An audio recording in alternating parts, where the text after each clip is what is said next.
ഈ വനിതാ സംവരണ ബില്ലിനോടൊപ്പം തന്നെ മണ്ഡല പുനർനിർണയവും വന്നിരുന്നല്ലോ. അപ്പോൾ ലോക്സഭാ സീറ്റ് 850 എത്തും എന്നുള്ള നിലയിലേക്ക് പോയി. കേരളത്തിലെ 20 സീറ്റ് 30 മാറാനുള്ള സാധ്യതയും ഉണ്ടായിരുന്നു. എന്തുകൊണ്ടാണ് ഈ മണ്ഡല പുനർനിർണയത്തെ പ്രതിപക്ഷം ഒന്നടങ്കം എതിർത്തത്? യഥാർത്ഥത്തിൽ മണ്ഡല പുനർനിർണയം നമ്മുടെ ഭരണഘടനയുടെ 82-ാം അനുച്ഛേദം പ്രകാരം ഓരോ സെൻസസ് കഴിഞ്ഞിട്ടും ലോകസഭയിലെ സംസ്ഥാനങ്ങൾക്കുള്ള പാർലമെന്റ് ലോകസഭാ സീറ്റുകൾക്ക് പുനർനിർണയം നടത്തണം ജനസംഖ്യാ അനുപാതത്തിൽ എന്നുള്ളതാണ് ഭരണഘടനാ വ്യവസ്ഥ. 1971 വരെ അത് നമ്മൾ തുടർന്നു.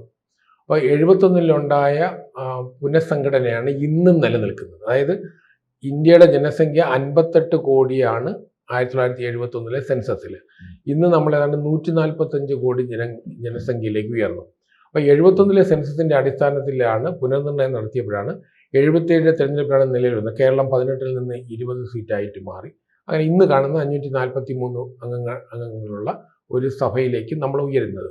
അപ്പോൾ ഈ പശ്ചാത്തലത്തിൽ 1976 അതായത് 1977 തിരഞ്ഞെടുപ്പ് വരുന്നതിന് മുമ്പ് തന്നെ മണ്ഡല പുനർനിർണയം കഴിഞ്ഞ സാഹചര്യത്തിൽ 42-ാം ഭരണഘടനാ ഭേദഗതി അടിയന്തരാവസ്ഥയുടെ സാഹചര്യത്തിലാണ് ഇന്ദിരാഗാന്ധി 25 വർഷത്തേക്ക് അത് മണ്ഡല പുനർനിർണയം ഫ്രീസ് ചെയ്തു. അതായത് ഭരണഘടനയുടെ 82-ാം അനുച്ഛേദത്തിൽ പറയുന്ന മണ്ഡല പുനർനിർണയം 25 വർഷത്തേക്ക് 42-ാം മരവിപ്പിച്ചു.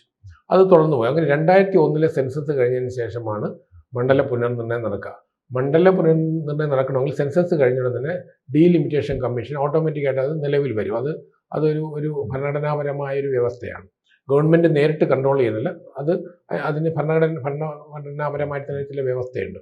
സ്വതന്ത്രമായി ചെയ്തൊരു ബോഡിയായിട്ടാണ് അത് വരിക കോൺസ്റ്റിറ്റ്യൂട്ട് ചെയ്യുമ്പോൾ. അപ്പോൾ 2001 സെൻസസിൻ്റെ അടിസ്ഥാനത്തിൽ വരേണ്ടതായിരുന്നു. അങ്ങനെ 84-ാം ഭരണഘടനാ ഭേദഗതിയിൽ വീണ്ടും 25 വർഷം ഫ്രീസ് ചെയ്തു. അങ്ങനെ 2026 നമ്മൾ യഥാർത്ഥത്തിൽ നമ്മൾ മണ്ഡല പുനർനിർണയം നടത്താൻ സമയമായി 84-ാം ഭരണഘടനാ ഭേദഗതി പ്രകാരം. പക്ഷേ ഒരു കണ്ടീഷൻ എന്ന് പറഞ്ഞാൽ സെൻസസ് കഴിഞ്ഞിട്ടായിരിക്കണം അത് നടത്തേണ്ടത്. അപ്പോൾ 21 സെൻസസ് കോവിഡ് കാരണം നടക്കാതെ പോയതുകൊണ്ട് ആണ് ഈ കൺഫ്യൂഷൻ വരുന്നത്. അപ്പോൾ ഒന്നുകിൽ നമ്മൾ അമെൻമെൻറ്റ് ഭേദഗതി വീണ്ടും ഒന്ന് ഫ്രീസ് ചെയ്യണം, അല്ലെങ്കിൽ കാരണം ഈ 84th അമെൻമെൻറ്റ് പ്രകാരം ഫ്രീസ് ചെയ്ത കാലാവധി 26-ൽ കഴിയുകയാണ്. പക്ഷേ സെൻസസ് കഴിയാത്തത് കൊണ്ട് നമുക്കൊരു എക്സ്ക്യൂസ് ഉണ്ട്.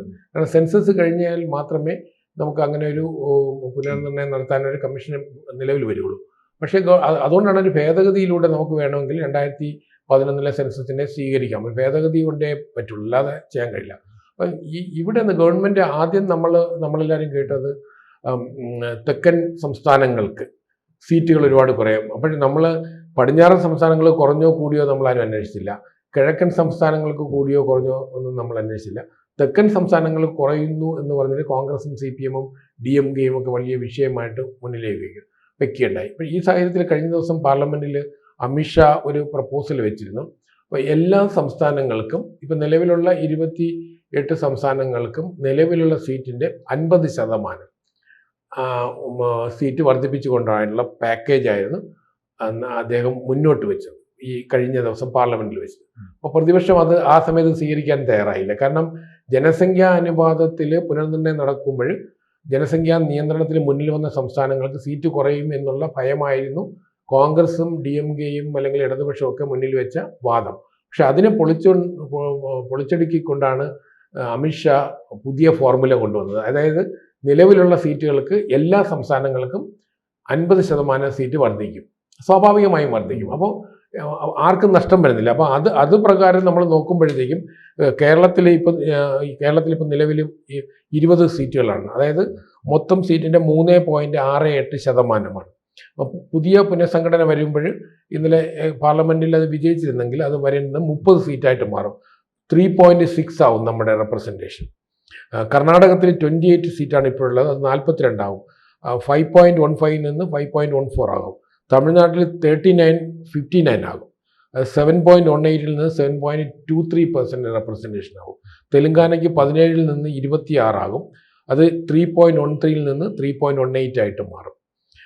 ആന്ധ്രാപ്രദേശിന് 25 നിന്ന് 38 ആകും. അപ്പോൾ 4.65 നിന്ന് 4.65 ആയിട്ട് തന്നെ അവർ മാറും. അപ്പം ഒരു സംസ്ഥാനങ്ങൾക്ക് നഷ്ടം വരുന്നില്ല. അപ്പം ഈ പാക്കേജും തള്ളപ്പെട്ടു എന്നുള്ളതാണ്. അപ്പം മണ്ഡല പുനർനിർണയത്തെ എന്തുകൊണ്ട് കോൺഗ്രസ് ഭയപ്പെടുന്നു? കാരണം ഇന്ത്യയിൽ ഇന്ന് നമ്മൾ കാണുന്ന മണ്ഡല പുനർനിർണയം നടന്നതെല്ലാം കോൺഗ്രസ് ഭരണത്തിന് കീഴിലാണ്. കോൺഗ്രസ് അല്ലാതെ മറ്റൊരു പാർട്ടിയും ഇന്ത്യയിൽ മണ്ഡല പുനർനിർണയം നടത്തിയിട്ടില്ല. അപ്പം ആ തരത്തിൽ മണ്ഡല പുനർനിർണയം നടത്തുമ്പോൾ അത് ഗവൺമെന്റ് നേരിട്ട് നടത്തുന്നതല്ല, ഡീലിമിറ്റേഷൻ കമ്മീഷന്റെ നേതൃത്വത്തിലാണ് നടക്കുന്നത്. അത് വളരെ സുതാര്യമായിട്ടുള്ള ഒരു കമ്പൈൻഡ് എഫർട്ടാണ്. അത് ഗവൺമെന്റിന്റെ എക്സിക്യൂട്ടീവ് ഡയറക്റ്റ് നിയന്ത്രണത്തിൽ വരുന്നതുമല്ല. അപ്പോൾ സുപ്രീം കോടതി ജഡ്ജി ഉണ്ടാവും, ഇലക്ഷൻ കമ്മീഷൻ റെപ്രസെൻറ്റേഷൻ ഉണ്ടാവും, ഓരോ സംസ്ഥാനത്തിൻ്റെയും എലക്ട് ചെയ്ത പ്രതിനിധികളുണ്ടാവും, അതായത് നിയമസഭയുടെ പ്രതിനിധികളുണ്ടാവും. അങ്ങനെ വരുമ്പോഴത്തേക്കും അതൊരിക്കലും അട്ടിമറിക്കാൻ കഴിയുന്നതല്ല. അപ്പം ആ മണ്ഡല പുനർനിർണയത്തെ എന്തുകൊണ്ടാണ് എതിർക്കുന്നത്? അതിനെതിരായി പറയുന്ന വാദങ്ങൾ ഒന്നും തന്നെ നമുക്ക് അംഗീകരിക്കാൻ കഴിയില്ല. നരേന്ദ്രമോദി സർക്കാർ കൊണ്ടുവന്ന് എതിർത്തു എന്ന് വേണമെങ്കിൽ പറയാം. അപ്പം അതിൽ എനിക്ക് വളരെ ബാലിശമായി തോന്നിയ ഒരു കാര്യം, നമ്മുടെ കഴിഞ്ഞ ദിവസം ജോൺ ബ്രിട്ടാസിനെ പോലുള്ള ആൾക്കാർ പാർലമെന്റിനകത്തും പുറത്തുമൊക്കെ അവർ പറയുകയുണ്ടായി, ഈ 850 സീറ്റിലേക്ക് നമ്മൾ വരികയാണെങ്കിൽ നമ്മൾ പാർലമെന്റിൽ നടപടിക്രമങ്ങൾ നടത്താൻ കഴിയില്ല, സമയം കിട്ടില്ല, ചോദ്യോത്തര വേള നമുക്ക് തികയാതെ വരും. അപ്പം അത്തരം പ്രശ്നങ്ങൾ ഉന്നയിച്ചപ്പോഴത്തേക്കും നമ്മൾ സൂക്ഷ്മമായിട്ട് നമ്മൾ പരിശോധിച്ചാൽ ഇന്നും നമ്മുടെ പാർലമെന്റിൽ രാഹുൽ ഗാന്ധി ഉൾപ്പെടെയുള്ള ഒരു 50% അറ്റൻഡൻസ് ഇല്ല. പലപ്പോഴും സീരിയസ് ആയ ചർച്ചകൾ നടത്തുമ്പോൾ പാർലമെന്റിൽ 543 പേരിൽ കോറം തികയാതെ വന്നിട്ടുണ്ട്. 50, 60, 70 പേരാണ് പാർലമെന്റിൽ. നമ്മളിപ്പോൾ ലോക്സഭാ ടി വി ലൈവ് കാണുന്നവർക്ക് അത് മനസ്സിലാവും.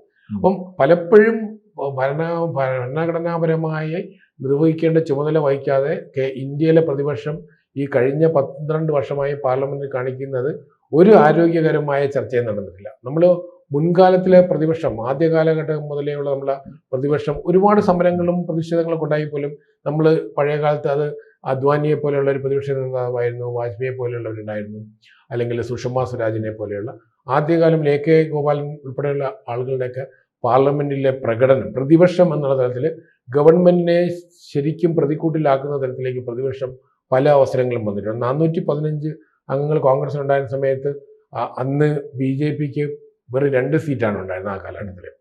പക്ഷേ രാജ്യസഭയിൽ കുറച്ച് അംഗങ്ങളുണ്ടായിരുന്നു. പക്ഷേ രാഹുൽ ഗാന്ധി ഏറ്റവും കൂടുതൽ പ്രതിസന്ധി നേരിട്ടത്, കോൺഗ്രസ് ഏറ്റവും കൂടുതൽ പ്രതിസന്ധി നേരിട്ടത് 415 അംഗങ്ങളുള്ള പാർലമെന്റിലാണ്. അത് ബോഫേഴ്സ് ഇഷ്യൂ ഒക്കെ വരികയും 1989 തെരഞ്ഞെടുപ്പിൽ കോൺഗ്രസ് ദയനീയമായി പരാജയപ്പെട്ട് 186 സീറ്റിലേക്കും താഴെ വരേണ്ടി. അപ്പം അങ്ങനെ നോക്കുമ്പോൾ പ്രതിപക്ഷത്തിൻ്റെ ആരോഗ്യകരമായ പ്രവർത്തനം നടക്കാത്ത പാർലമെന്റ് എന്ന് പറഞ്ഞാൽ കഴിഞ്ഞ 10-12 വർഷമായി രാഹുൽ ഗാന്ധിയുടെ നേതൃത്വത്തിലേക്ക് വന്നതിന് ശേഷമാണ്. അപ്പൊ അവരാണ് പാർലമെന്റ് ബിസിനസ് നടക്കുന്നത്. 850 സീറ്റ് വന്നാൽ പാർലമെന്ററി നടപടികൾക്ക് സമയം കിട്ടില്ല എന്ന് പറയുന്ന ബ്രിട്ടാസിന്റെ വാദം അതൊരു വെറും ബാലിശമായ വാദമാണ്. നമുക്കതിന് ഉദാഹരണം ഞാൻ ചൂണ്ടിക്കാണിക്കുന്നത് CPM-ഉം കോൺഗ്രസും മാതൃകയാക്കിയ, അതായത് നെഹ്റുവിന്റെ കാലഘട്ടത്തിൽ അവർ മാതൃകയാക്കിയ, അവിടെ ഇലക്ഷൻ പ്രോസസ് ബാക്കിയുള്ള മാതൃകയാക്കിയ സോവിയറ്റ് യൂണിയനാണ്. നമ്മുടെ പ്ലാനിംഗ് കമ്മീഷൻ ആണെങ്കിലും പഞ്ചവത്സര പദ്ധതി ആണെങ്കിലും നമ്മൾ സോവിയറ്റ് യൂണിയൻ നമ്മളൊക്കെ പഠിക്കുന്ന കാലത്ത് മാതൃകാ രാജ്യമാണ്. സോവിയറ്റ് യൂണിയനിലെ, അതായത് കമ്മ്യൂണിസ്റ്റ് പാർട്ടി അധികാരത്തിലിരുന്ന സോവിയറ്റ് യൂണിയൻ 1991 വരെ നിലനിന്ന സോവിയറ്റ് യൂണിയനിൽ 2 സഭകളാണുള്ളത്. അത് ഒന്ന് സോവിയറ്റ് ഓഫ് യൂണിയൻ എന്നും മറ്റൊന്ന് സോവിയറ്റ് ഓഫ് നാഷണാലിറ്റീസ് എന്ന് പറഞ്ഞിട്ട്. അപ്പോൾ സോവിയറ്റ് ഓഫ് യൂണിയൻ അവിടുത്തെ ജനസഭയും മറ്റൊന്ന് നമ്മുടെ അപ്പർ ഹൗസുമാണ്. ഈ ജനസഭയുടെ അംഗങ്ങൾ 750 ആണ്. 1991 സോവിയറ്റ് യൂണിയൻ ഡിസിൻറ്റഗ്രേറ്റ് ചെയ്യുന്നതോടെ ഈ വ്യവസ്ഥ മാറി, ഇപ്പോൾ റഷ്യയായി മാറി. അപ്പം നമ്മുടെ കമ്മ്യൂണിസ്റ്റ് പാർട്ടികളും മാതൃകയായി കണ്ട രാജ്യത്തിൽ 1991 വരെയുള്ള പാർലമെന്റിൽ, അതായത് കോൺഗ്രസും കമ്മ്യൂണിസ്റ്റ് പാർട്ടികളും മാതൃകയാക്കിയ സോവിയറ്റ് യൂണിയനിൽ 1500 MP-മാരുണ്ട് 2 സഭകളായിട്ട്, ഈക്വൽ റെപ്രസെൻറ്റേഷൻ. അതുകൊണ്ട് ഉപരിസഭയിൽ 750 ആണ്. അതായത് ഉപരിസഭയായ സോവിയറ്റ് ഓഫ് നാഷണാലിറ്റീസിൽ 750-ഉം സോവിയറ്റ് ഓഫ് യൂണിയനിൽ 750 സീറ്റുമാണുള്ളത്. ഇനി നമുക്ക് ചൈനയിലേക്ക് വരാം. ചൈന എന്ന് പറയുമ്പോൾ ഇന്നും നമ്മുടെ കേരളത്തിലെ മാർക്സിസ്റ്റ് പാർട്ടിയുടെ സ്വപ്ന ഒരു ചൈന എന്ന് പറഞ്ഞാൽ അത്രയധികം അവര് മാതൃരാജ്യമായി കാണുന്ന, അല്ലെങ്കിൽ പിതൃരാജ്യമായി കാണുന്ന, ആശയപരമായി കാണുന്ന രാജ്യമാണ് ചൈന. ചൈനയിലെ ഇന്നത്തെ പാർലമെന്റിന്റെ, അതായത് നാഷണൽ പീപ്പിൾസ് കോൺഗ്രസ്, ചൈനീസ് ഭരണഘടന പ്രകാരം ഏറ്റവും ഹയസ്റ്റ് ബോഡിയാണ്. അതിൽ ടോട്ടൽ മെമ്പേഴ്സ് എന്ന് പറഞ്ഞാൽ 3000 പേരാണ്. അപ്പം 3000 പേരെ വെച്ചുകൊണ്ടാണ് ഇന്നത്തെ ചൈനയിലെ പാർലമെന്റും നമ്മൾ ഈ നാഷണൽ പീപ്പിൾസ് കോൺഗ്രസ് അവിടെ പ്രവർത്തിക്കുന്നത്. അവിടെ ഒരു യൂണിക്യാമറൽ ലെജിസ്ലേച്ചറാണ്. പഴയ കമ്മ്യൂണിസ്റ്റ് റഷ്യയിൽ 2 സഭകളുണ്ടായിരുന്നു, ഉപരിസഭയും ജനസഭയും. പക്ഷേ ചൈനയെ സംബന്ധിച്ച് ഒരു യൂണികാമറിലാണ് 3000 പേര് ഇന്ന് നിലവിലുള്ള ചൈനയിലുണ്ട്. അതുപോലെ ബ്രിട്ടൻ എന്ന് പറഞ്ഞാൽ 6.9 കോടി ജനങ്ങളാണ്. നമ്മുടെ കർണാടകത്തിനുള്ളതിനേക്കാളും ജനസംഖ്യ കുറവാണ് ഇന്നത്തെ ബ്രിട്ടനിൽ. ഒരു കാലഘട്ടത്തിൽ ലോകം മുഴുവൻ അടക്കി വാണ കോളനി ശക്തിയാണ്. ബ്രിട്ടനിലെ പാർലമെന്റിൽ 650 അംഗങ്ങൾ ഹൗസ് ഓഫ് കോമൺസിലുണ്ട്, ജനസഭയിലുണ്ട്. അവിടുത്തെ ഉപരിസഭയിൽ 800-ലധികം മെമ്പേഴ്സ് ഉണ്ട്. ഇന്ന് എഫക്റ്റീവ് സെൻസിൽ 837 2026 കാരണം അവിടെ ലോഡ്സും മറ്റേതൊക്കെ അവർക്ക് ആജീവനാന്തം തുടരാൻ പറ്റുന്നുള്ളതുകൊണ്ടാണ്. അപ്പോൾ ഉപരിസഭയിൽ അത് എക്സ്റ്റെൻഡ് ചെയ്യുമ്പോൾ അവർ മരിക്കുന്നവർ ആ സീറ്റ് ഉണ്ടാവും. അപ്പോൾ അങ്ങനെ വരുമ്പോഴത്തേക്ക് 800-ലധികം പേര് 2026 ബ്രിട്ടനിലുണ്ട്. 650 പേര് ഹൗസ് ഓഫ് കോമൺസിലുണ്ട്. അപ്പം നമ്മൾ 145 കോടിയുള്ള ജനസംഖ്യയുള്ള രാജ്യമാണെന്ന് പറഞ്ഞത്. ഇത് വെറും കേവലം 7 കോടി മാത്രം ജനസംഖ്യയുള്ള ബ്രിട്ടനിൽ 2026 650 മെമ്പർമാർ ജനസഭയിൽ ഉപരിസഭയിൽ 800-ലധികം മെമ്പേഴ്സ് ഉണ്ട്. അതിൽ ക്യൂബ, ഞാൻ വേറൊരു ഇപ്പം കേരളത്തിലുമല്ല, ക്യൂബ നമ്മൾ കേരളത്തിൽ ക്യൂബയെക്കുറിച്ച് പ്രത്യേകിച്ച് പണ്ട് നമ്മൾ ക്യൂബയും നമുക്ക് മാതൃക ഒരു ചെറിയ രാജ്യമാണ്, കേരളത്തെക്കാളും ജനസംഖ്യ കുറവാണ്. അവിടെ 605 പേരുണ്ട്. അവിടെ യൂണികാമറിലാണ്, ഏക സഭയാണുള്ളത്. 2023 വരെയുള്ള അസംബ്ലി 605 അംഗങ്ങളാണ് അവിടെയുള്ളത്. അപ്പം ആ ഒരു ചെറിയ കമ്മ്യൂണിസ്റ്റ് രാജ്യത്തിലുണ്ട് 605 പേര്. അതിൽ നോർത്ത് കൊറിയ, ഞാൻ എന്തിനാ ഈ ബോധപൂർവ്വം കമ്മ്യൂണിസ്റ്റ് രാജ്യങ്ങൾ എടുത്തത്? നമ്മൾ മാതൃകയാക്കുന്ന ഈ നമ്മുടെ പുരോഗമന രാഷ്ട്രീയക്കാർ മാതൃകയാക്കുന്ന രാജ്യങ്ങളാണ്. അപ്പം നോർത്ത് കൊറിയയിലെ പീപ്പിൾസ് അസംബ്ലിയാണ്. അതിൽ 687 അംഗങ്ങളാണുള്ളത്. ഒരു സഭയാണ്, യൂണികാമറിലാണ്, ഡെപ്യൂട്ടീസ് എന്നാണ് അവർ പറയുക. അതിൽ 687 അംഗങ്ങളുണ്ട്. അപ്പോൾ അതുപോലെ ഇപ്പോൾ ഫ്രാൻസിൽ വരികയാണെങ്കിൽ ഫ്രാൻസിൽ നാഷണൽ അസംബ്ലി, അതായത് അവിടുത്തെ ജനസഭയിൽ 577 അംഗങ്ങളുണ്ട്. ഇന്ത്യയെക്കാളും വലുതാണ്. ഫ്രാൻസിലും 6.5 കോടി ജനങ്ങളാണുള്ളത്. അതായത് നമ്മുടെ കർണാടകത്തിലെ ജനസംഖ്യയാണ് അവിടെയുള്ളത്, അതിന് താഴെയുള്ള ജനസംഖ്യയാണ്. അവിടെയും സെനറ്റിൽ 348 പേരുണ്ട്, ഇന്ത്യയിൽ 250 പേരാണുള്ളത്. അപ്പം നമ്മൾ നോക്കുമ്പോൾ അതുപോലെ ജർമ്മനിയിൽ 630 അംഗങ്ങളുണ്ട്. ഈ നിലവിലുള്ള ജർമ്മനിയിൽ ഉപരിസഭയിൽ അവിടെ 69 പേരേ ഉള്ളൂ ജർമ്മനിയെ സംബന്ധിച്ചിടത്തോളം നിലവിൽ. അപ്പം അമേരിക്കയിൽ 435 പേര് തന്നെയാണ് അവിടുത്തെ ഹൗസ് ഓഫ് റെപ്രസെൻറ്റേറ്റീവ്സിൽ, മറ്റേ 100 അംഗങ്ങളാണ്. പക്ഷെ അമേരിക്കയിൽ ജനസംഖ്യ അനുപാതത്തിൽ അവിടെ പുനഃസംഘടന നടക്കും. ഓരോ 100 വർഷം കൂടുമ്പോഴും ആണ്. ഇപ്പോൾ 2020 നടന്നിരുന്നു. അപ്പോൾ അവിടെ വരുമ്പോഴത്തേക്കും ടോട്ടൽ സീറ്റ് മാറില്ല, പക്ഷേ മണ്ഡലങ്ങൾ മാറും. അപ്പോൾ സംസ്ഥാന തലത്തിൽ നോക്കുമ്പോൾ ഒരുപാട് വ്യത്യാസം അമേരിക്കയിൽ ആ തലത്തിൽ വരാറുണ്ട്.